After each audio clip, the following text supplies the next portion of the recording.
అమ్మ కడుపులో నుండి అందమైన జీవితాన్ని పులికేకతో ఒడిసి పట్టుకున్న ప్రతి బిడ్డ ఓ విజేత.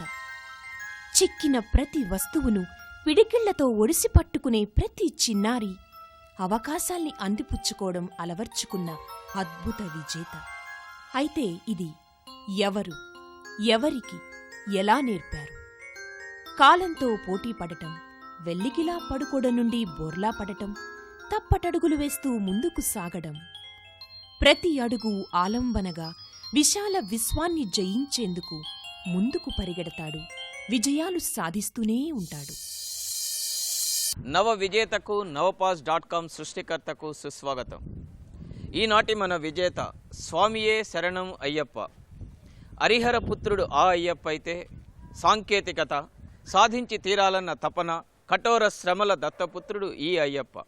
ఓ మధ్యతరగతి కుటుంబంలో పుట్టి చదువుకుంటూనే 25 రూపాయల ఉద్యోగంతో మొదలుపెట్టి సొంతంగా ఓ కంపెనీ స్థాపించే స్థాయికి ఎదిగిన ఓ కంప్యూటర్ లీడర్, 100 కోట్ల నవపాస్.com సృష్టికర్త, అధినేత ఆయనే శ్రీ నాగుబండి అయ్యప్ప. శ్రీ నాగుబండి అయ్యప్ప గారు 1978 జనవరి 14వ తేదీన కలకత్తా దగ్గర పన్నాగఢ్లో నాగుబండి వెంకటేశ్వరరావు, సుబ్బలక్ష్మి దంపతులకు పెద్ద కుమారుడిగా జన్మించారు. ఒక తమ్ముడు, 2 చెల్లెళ్ళు. అయ్యప్ప ఇంకా అవివాహితులుగా ఉన్నారు. ప్రాథమిక విద్యాభ్యాసం 1 నుండి 10వ తరగతి వరకు ఆర్మీ స్కూల్ సికింద్రాబాద్లో చదువుకున్నారు. ఇంటర్ బీఎస్సీ కంప్యూటర్స్ను కెన్ కాలేజ్ సికింద్రాబాద్ నుండి పూర్తి చేశారు. 1998లో సత్యం కంప్యూటర్స్లో రిసెప్షనిస్ట్గా జాయిన్ అయి 9 నెలలు తిరిగేసరికల్లా వెబ్ డిజైనర్గా మారి వెనువెంటనే టీమ్ లీడర్గా ఎదిగారు. యూకే వెళ్లారు. వరల్డ్ బ్యాంక్ ప్రాజెక్ట్ కోసం యుఎస్ వెళ్లారు. 2004లో జాబ్కు రిజైన్ చేసి సొంత కంపెనీ ప్రారంభించారు. అదే నవపాస్.com. ప్రస్తుతం ఆయన టీంలో 36 మంది పనిచేస్తున్నారు. గూగుల్ సెర్చ్ ఇంజిన్ కీవర్డ్స్ ఆధారంగా పనిచేస్తుంది. అలా కాకుండా ప్రశ్నల ఆధారంగా పనిచేసే పవర్ఫుల్ సెర్చ్ ఇంజిన్ను తయారు చేస్తామన్న నమ్మకంతో నడుస్తున్నారు శ్రీ అయ్యప్ప. తండ్రి ఒక సాధారణ ఆర్మీ ఉద్యోగి, తల్లి ఒక గృహిణి. అయ్యప్ప బ్యాంక్లో పార్ట్ టైం జాబ్ రోజుకు 25 రూపాయలకు చేరారు. సత్యం కంప్యూటర్స్ మొదటి ఉద్యోగంలో నెలకు 3,300 రూపాయల నుండి నేడు 100 కోట్ల రూపాయల విలువైన కంప్యూటర్ సంస్థకు అధిపతిగా ఎదిగారు. ఎంతో మందికి ఉద్యోగాలు కల్పిస్తున్నారు. బిల్ గేట్స్ స్థాయికి చేరాలన్న లక్ష్యంతో ఒక సాధారణ మధ్యతరగతి స్థాయి నుండి సాంకేతిక విద్య చేయూతగా 100 కోట్ల రూపాయల ఎత్తుకు ఎదిగి మరెన్నో ఉన్నత లక్ష్యాలతో సాగిపోతున్న నవయువ సాంకేతిక కెరటం నవపాస్.com లీడర్, అసలు సిసలు తెలుగువాడు శ్రీ నాగుబండి అయ్యప్పతో అభ్యుదయ పథంలో వేద్దాం ముందడుగు. అయ్యప్ప గారు, విజేత కార్యక్రమానికి స్వాగతం. మీరు చిన్నప్పుడు చదువుకునే రోజుల్లోనే ఉద్యోగం చేయటం, ఆ తర్వాత మీకోసం ఒక సంపాదన అనేది ఏర్పరచుకోవటం జరిగింది. అసలు ఆ రోజుల్లో, చదువుకునే రోజుల్లోనే మనం సంపాదించాలి, మనం ఉద్యోగం చేయాలి అన్న అభిప్రాయం మీకు ఎందుకు కలిగింది? అవసరం ఎందుకు కలిగింది? డాడ్ ఆర్మీలో రిటైర్ అయ్యారన్నమాట. హైదరాబాద్ ఆయనది లాస్ట్ పోస్టింగ్. అండ్ హైదరాబాద్ వచ్చినప్పుడు మేము చాలా చిన్న ఇంట్లో ఉండేవాళ్ళం. ఆయన ఆర్మీలో రిటైర్ అయ్యాక బ్యాంక్లో వాచ్మెన్ లాగా జాయిన్ అయ్యారు. సో జీతం ఆయనకి చాలా తక్కువ వచ్చేది. అండ్ వచ్చిన జీతం అంతా మా స్కూల్ ఎడ్యుకేషన్ కోసం దానికి ఖర్చు పెట్టేవారు. అండ్ నేను స్కూల్లో ఉన్నప్పుడు ఎప్పుడు పాకెట్ మనీ అంటూ నేను ఎప్పుడు వినలేదు. నాకు ఎప్పుడు పాకెట్ మనీ దొరకలేదు. 5th క్లాస్లో, 6th క్లాస్లో, 7th క్లాస్లో అయిపోయింది. 9th క్లాస్లో వచ్చినప్పుడు నేను ఒకసారి ఇలాగే మా నాన్నగారిని అడుగుతున్నా, పాకెట్ మనీ గురించి అడిగితే ఆయన అన్నారు, నువ్వే సంపాదించుకుని నువ్వే జాబ్ చేసి సంపాదించుకోవచ్చు కదా అన్నారు. ఆయనప్పుడు స్టేట్ బ్యాంక్ ఆఫ్ హైదరాబాద్లో పనిచేసేవారు. అప్పుడు మీరేం చదువుతున్నారు? నేను 8th క్లాస్ కంప్లీట్ అయింది. అప్పుడు 8th క్లాస్ కంప్లీట్ అయింది, సమ్మర్ హాలిడేస్. సో ఎస్పీహెచ్లో డైలీ వేజర్లో పనిచేశాను. ఆఫీస్ బాయ్ ఉద్యోగం, రోజుకి 25 రూపీస్ వచ్చేది. 45 డేస్ దాకా పనిచేశాను సమ్మర్ హాలిడేస్లో. అండ్ ఆ టైంలో సంపాదించిన డబ్బులు చాలా ఎక్కువ అనమాట. ఎంత వచ్చినాయో ఆ డబ్బులన్నీ నేను బట్టలు కొనుక్కున్నాను, షూస్ కొనుక్కున్నాను. ఆ టైంలో క్యాల్కులేటర్ వాచ్ చాలా ఫేమస్ ఉండేది. ఒక వాచ్ కొనుక్కున్నాక అబౌట్ 160 రూపీస్ మిగిలాయి అనమాట. సో నేను ఆలోచిస్తుండాలి ఏం చేద్దాం ఈ డబ్బులతోటి.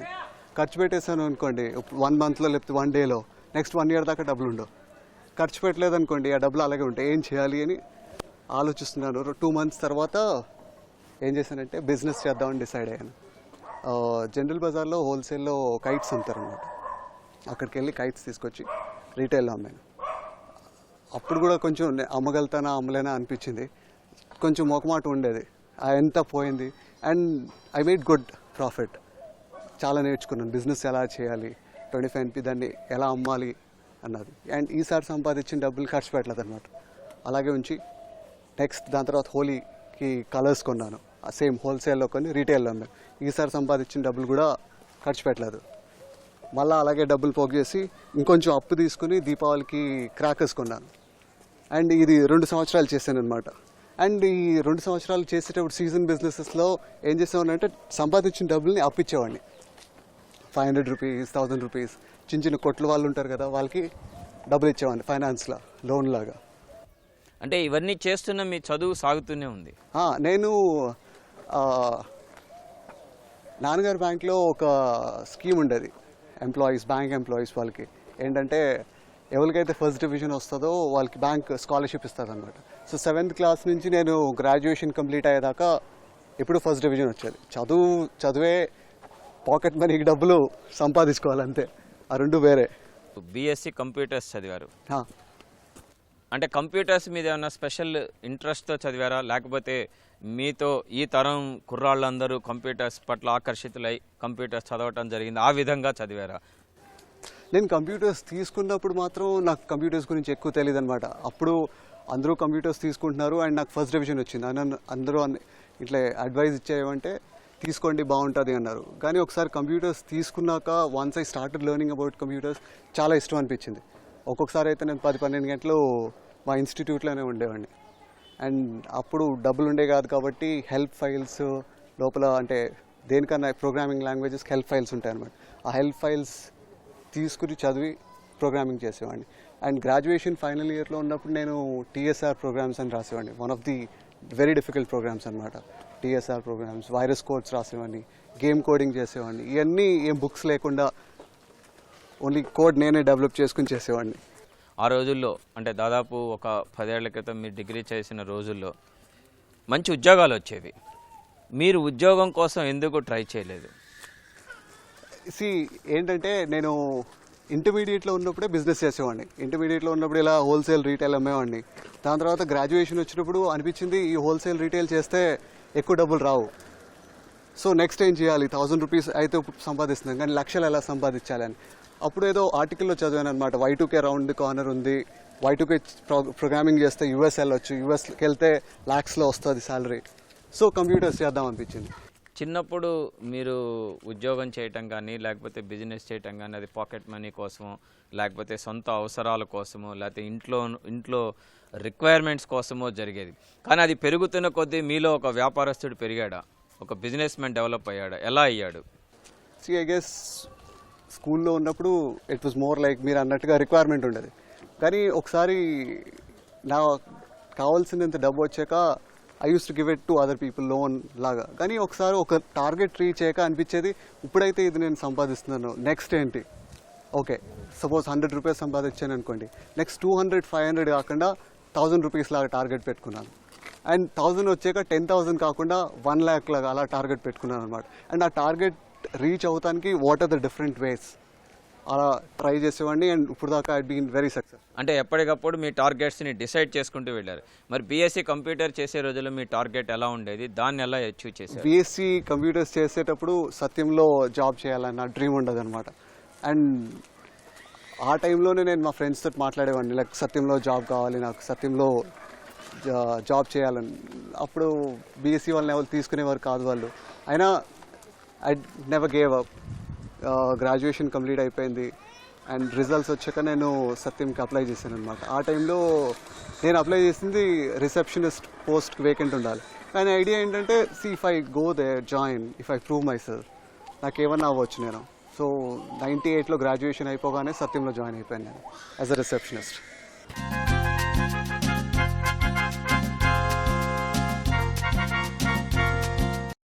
అయ్యప్ప గారు, సత్యంలో చేరినప్పటి నుంచి మీరు ఈ స్థాయికి రావడానికి మీరు ఎలాంటి కృషి చేశారు? అసలు ఈ స్థాయికి రావడానికి సత్యంలో మీ ఉద్యోగం టర్నింగ్ పాయింట్ అనుకోవచ్చా? సత్యంలో joining was really one of the turning point. నాకు కంప్యూటర్స్ అంటే చాలా ఇష్టం అనమాట. అండ్ సత్యంలో జాయిన్ అయ్యాక నేను షిఫ్ట్స్లో పనిచేసేవాడిని, మార్నింగ్, ఆఫ్టర్నూన్, నైట్ షిఫ్ట్స్లో. అండ్ అప్పుడే ఇంటర్నెట్ వచ్చేదన్నమాట. నైట్ షిఫ్ట్స్లో పనిచేసేటప్పుడు నేను ఏం చేసేవాడిని అంటే బుక్స్ అవి తీసుకెళ్ళి చదువుకునేవాడిని. అండ్ నైట్ షిఫ్ట్లో ఓన్లీ కొంతమంది పనిచేస్తారు, network operator, receptionist and telephone operator ఆ టైప్లో. నెట్వర్క్ వాళ్ళతో నేను పరిచయం చేసుకున్నాను. వాళ్ళు నాకు ఇంటర్నెట్ యాక్సెస్ ఇచ్చేవారనమాట. సో ఇంటర్నెట్కి వెళ్ళి అప్పుడే HTML, జావా స్క్రిప్ట్ ఇలాంటివన్నీ నేర్చుకునేవాడిని.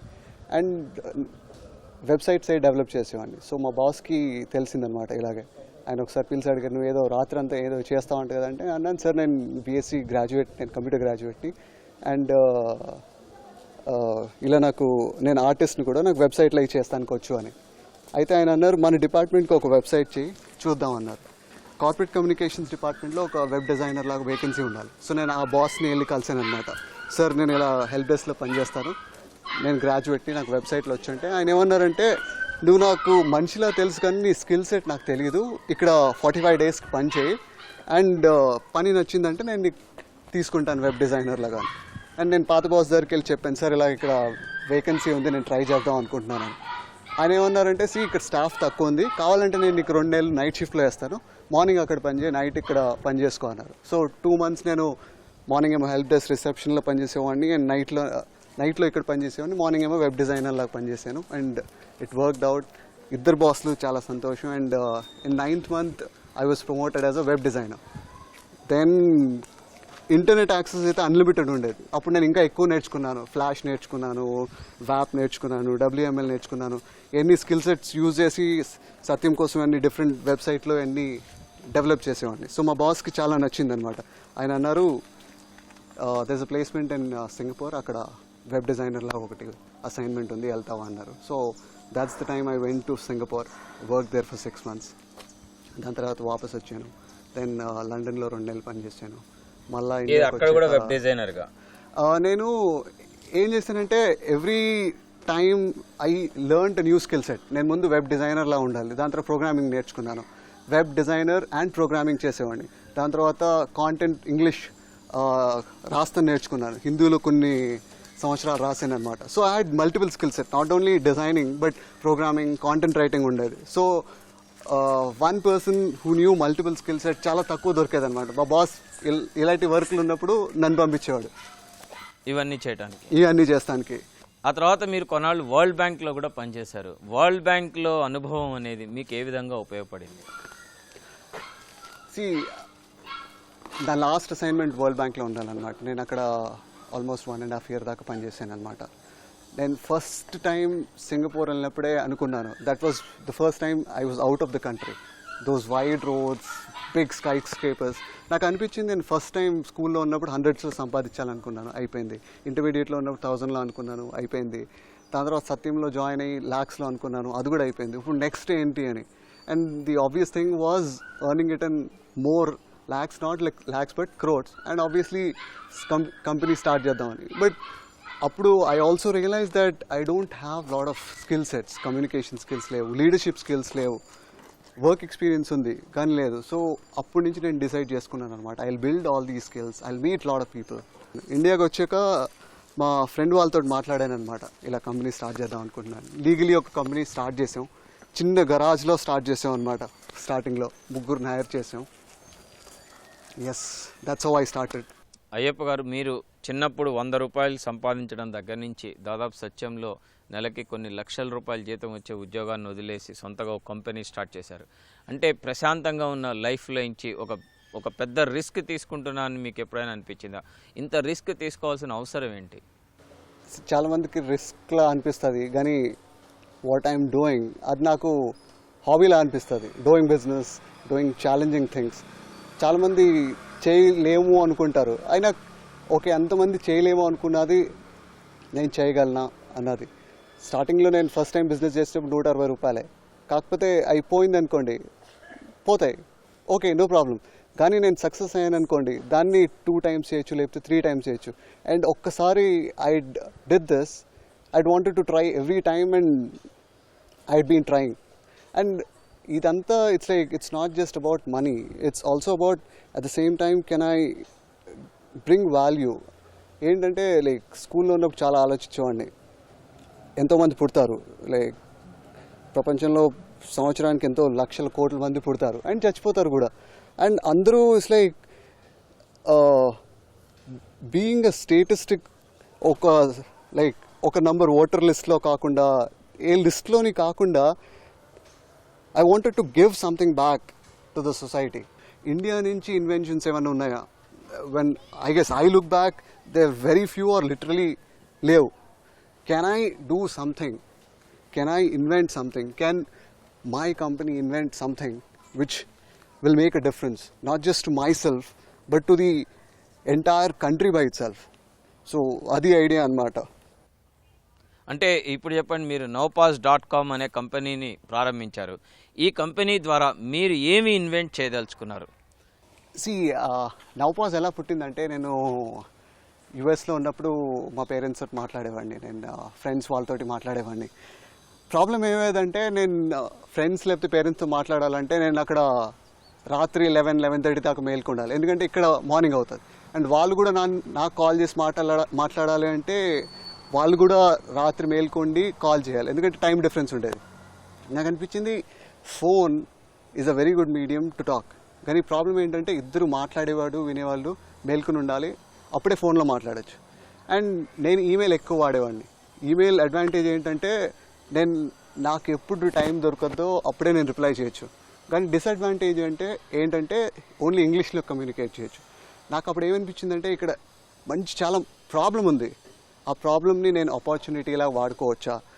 చాలామంది ఉంటారు తెలుగులో మాట్లాడాలనుకుంటారు, చైనీస్లో మాట్లాడాలనుకుంటారు, జపనీస్లో మాట్లాడాలనుకుంటారు, అందరూ ఫోన్ వాడుతున్నారు. ఇప్పుడు ఫోన్ కాకుండా ఈమెయిల్ సౌకర్యం లాంటిది, where people can respond back at a time convenient. So what we did is, మేము best qualities of telephone, best qualities of email కలిపి నౌపాస్ అన్నది క్రియేట్ చేసాం. నౌపాస్ క్రియేట్ చేసినప్పుడు మేము ఫస్ట్ ప్రోడక్ట్ తయారు చేసింది ఏంటంటే వాయిస్ ఈమెయిల్, వేర్ ఎవరన్నా మా .comకి వెళ్ళి ఫ్రీగా మెంబర్ అవి ఈమెయిల్ పంపించవచ్చు. అండ్ ఈమెయిల్ టైప్ చేసి ఇంగ్లీష్లో రాయక్కర్లేదు అనమాట. ఒక రికార్డర్ ఉంటుంది, అక్కడ రికార్డ్ బటన్ నొక్కి మనం ఏం మాట్లాడాలనుకుంటున్నాం మాట్లాడేసి ఏ ఈమెయిల్ కన్నా పంపించవచ్చు. నౌపాస్ అనే ఏం కాదు, యాహూకి పంపించవచ్చు, హాట్మెయిల్, ఏ ఈమెయిల్ కైనా పంపించవచ్చు. మేము ఏం చేస్తామంటే వాయిస్ రికార్డ్ చేసి వేరే వాళ్ళకి పంపిస్తాం, సో దట్ వాయిస్లో ఉన్న emotion, all this is convey to the other.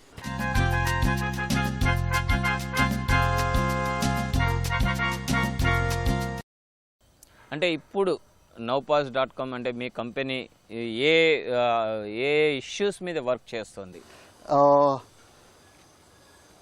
Anything related to communication. Most of the communication on the web, ఇంటర్నెట్లో ఇప్పుడు ఇంగ్లీష్లోనే అవుతుంది. ఏ వెబ్సైట్ మనం చూసినా, వెబ్ పేజ్ చదివినా, న్యూస్ చూసినా, ఏదన్నా కానీ ఇంగ్లీష్లోనే ఉంటుంది. మేము స్టార్ట్ చేసింది వాయిస్ ఈమెయిల్, కానీ ఎక్కడెక్కడైతే టెక్స్ట్ ఉందో దాన్ని వాయిస్తో ట్రిప్లెట్స్ చేయాలన్నదే టార్గెట్ అనమాట నౌపాస్ది. Nowpas is short for now possible. మేము ఈ ఐడియా కొంతమంది ఫ్రెండ్స్ తోటి డిస్కస్ చేసామన్నమాట కంపెనీ స్టార్ట్ చేయకముందు. సో అందరం అనేవారు, no this is not possible, ఇది అవ్వదు అన్నది. అండ్ మా ల్యాబ్లో ముందే ఇది మేము వర్క్ చేసే వాళ్ళం, అండ్ మేము చూసాం కూడా, yes this is possible. And ఆ నాట్ పాసిబుల్లోంచి పుట్టింది now possible. That's now possible. ఇప్పుడు మీరు సెర్చ్ ఇంజన్స్ కూడా మీరు వర్క్ చేస్తున్నారు.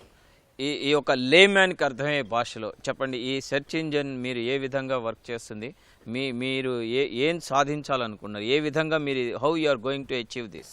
See, the first company we started is called Truly Intelligent Technologies. అది 4 years back స్టార్ట్ చేసామన్నమాట. The idea was to develop a technology which is much better than Google.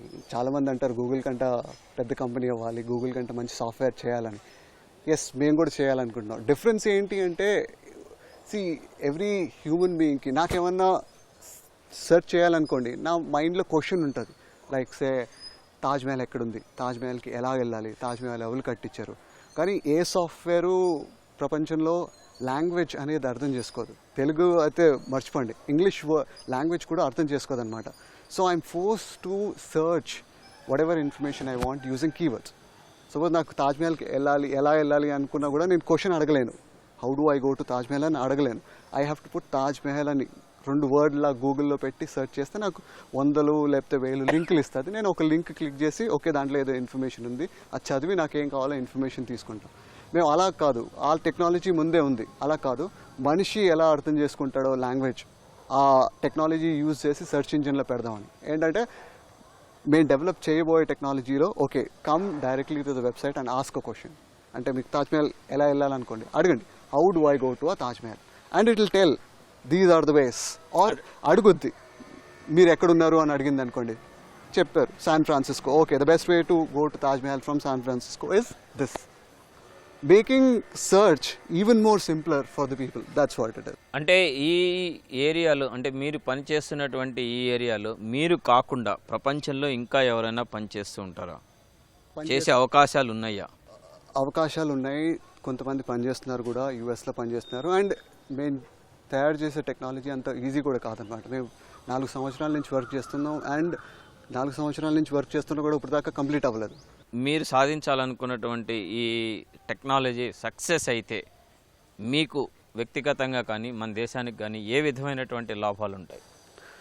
వ్యక్తిగతంగా అంటే నాకు చాలా లాభాలు ఉంటాయి. ఆబ్వియస్లీ చాలామంది వాడతారు, ఎంత ఎక్కువ మంది వాడతారో అంత ఎక్కువ డబ్బులు, అది ఒక సైడ్ అనుకోండి. సెకండ్ సైడ్ ఏంటంటే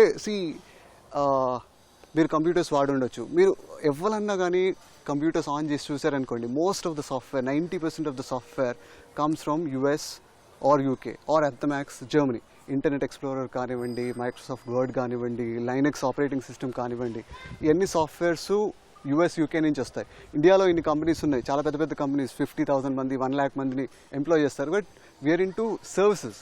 what we would want to do is we would want to create a software where the other people from other countries should use. అంటే అది మన ఓన్ ప్రోడక్ట్ అనుకోవచ్చు. ఎస్, ఇండియాస్ ప్రోడక్ట్ అనుకోవచ్చు. Yes, that's what we'd want to do.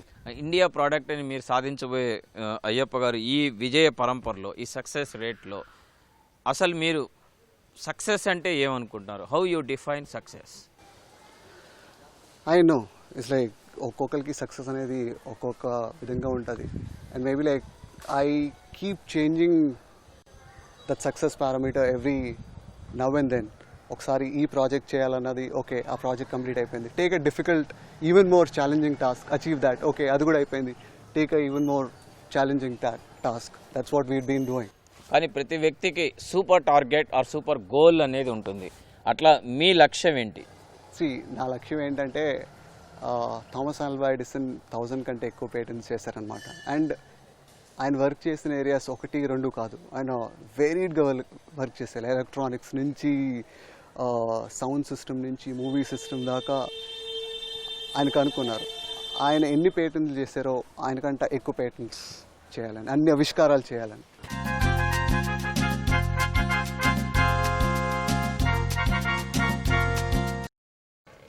Ayyappa garu, మీరు India product అనేది తయారు చేసి ఒక సక్సెస్ఫుల్ మ్యాన్గా, ఒక విజేతగా నిలిచే మీ జర్నీలో మీకు అసలు ఇన్స్పిరేషన్ అంటే ఎవరైనా ఉన్నారా? ఇన్స్పిరేషన్ చాలామంది ఉన్నారు. అండ్ చాలా టైంలో చాలా డిఫరెంట్ ఇన్స్పిరేషన్ ఉండేది. ఒక టైంలో నాకు సినిమా ఇన్స్పిరేషన్గా ఉండేది. నేను ఒక సినిమా చూసాను అనమాట, హృదయం అని. దాంట్లో కొంతమంది గుండాలు హీరోయిన్ అని కలపడుతూ ఉంటారు. And suddenly the heroine turns back and says like, మీరు నన్ను ఫాలో చేస్తున్నారు నాకు తెలుసు, అండ్ ఫాలో చేస్తే నేను మీ ఎంట పడతాను, లైక్ మీరంటే ఇష్టపడతాను అని నేను చెప్పను. 16 years వయసులో ఉన్నప్పుడు Sachin Tendulkar played as first international match. 18 years ఉన్నప్పుడు Bill Gate earned his first $1 million. Before 18 years itself Thomas Alva Edison filed his first patent. మీరు వీళ్ళలాగా ఎవరిలాగైనా సక్సెస్ఫుల్ అయ్యారనుకోండి, మీరు అమ్మాయిలు ఎంట పడతాం కాదు, అమ్మాయిలు మీ ఎంట పడతారు అన్నది. And that had a great very big influence on me. I was thinking yes, ఆమె చెప్పిన దాంట్లో చాలా లాజిక్ ఉంది. Can I be one of the person? నేను ట్రై చేస్తాను నేను. సో ఏంటంటే బిల్ గేట్స్ చాలా డబ్బులు సంపాదించారు. అంత టార్గెట్ ఉందనుకోండి, నేను అంత హార్డ్ వర్క్ చేస్తాను. అంత హార్డ్ వర్క్ చేస్తే yes, maybe one day I'll earn much bigger than Bill Gates. ఇంకొకటి అండి, ఈరోజు మీలాగా ఈ రంగంలోకి రావాలనుకుంటున్నటువంటి యువతకి మీరిచ్చే సందేశం లేకపోతే మెసేజ్ లాంటిది ఏమైనా ఉందా? నాకు తెలీదు ఈ ఇతర యూత్ నా మెసేజ్ తీసుకుంటారో తీసుకోరు. But I something to tell which I been thinking. నేను చాలా ఆలోచిస్తూ ఉంటాను. And one of the thing చాలా రోజుల నుంచి ఆలోచిస్తున్నాను ఏంటంటే, మట్టి అని తీసుకోండి, మట్టి తీసుకుంటే it's like nobody cares about, ఎవరు పట్టించుకోరు. అందరూ దాని మీద కాలు పెడతారు, దాని మీద ఉమ్మేస్తారు, నీళ్ళు వస్తాయి, పోతూ ఉంటుంది. కానీ the more people step on it, ఎంత ప్రెషర్ పడితే అది అంత ఉపయోగం పడుతుంది అనమాట. అది ఇటుక అవ్వచ్చు, ఇటుక అయ్యి ఒక వాల్ లాగా అవ్వచ్చు, దాని ఇంకా ప్రెషర్ పడ్డదంటే భూమి అవ్వచ్చు. భూమి మీద ఎంతమంది నిలబడతారు, ఇల్లులు కట్టుకుంటారు. The more pressure one is able to take, the more useful that person can be. So the thing is about not giving up. Pressure వచ్చిందని ఆగిపోయారు అనుకోండి, ఏది సాధించలేం. ఎంత ప్రెషర్ వస్తే అంత తీసుకొని ముందుకెళ్తా ఉంటే ఎస్, ఏదైనా సాధించవచ్చు. అయ్యప్ప గారు, ఈరోజు మీ గురించి, మీ విజయ రహస్యాల గురించి ఎన్నో విషయాలు మాకు తెలియజేశారు. అలాగే మన దేశం గర్వించేటట్లుగా కంప్యూటర్ రంగంలో ఇండియన్ ప్రోడక్ట్ తయారు చేయబోతున్నందుకు మీకు మా తరఫున శుభాకాంక్షలు. దూరదర్శన్ తరఫున థ్యాంక్ యూ వెరీ మచ్.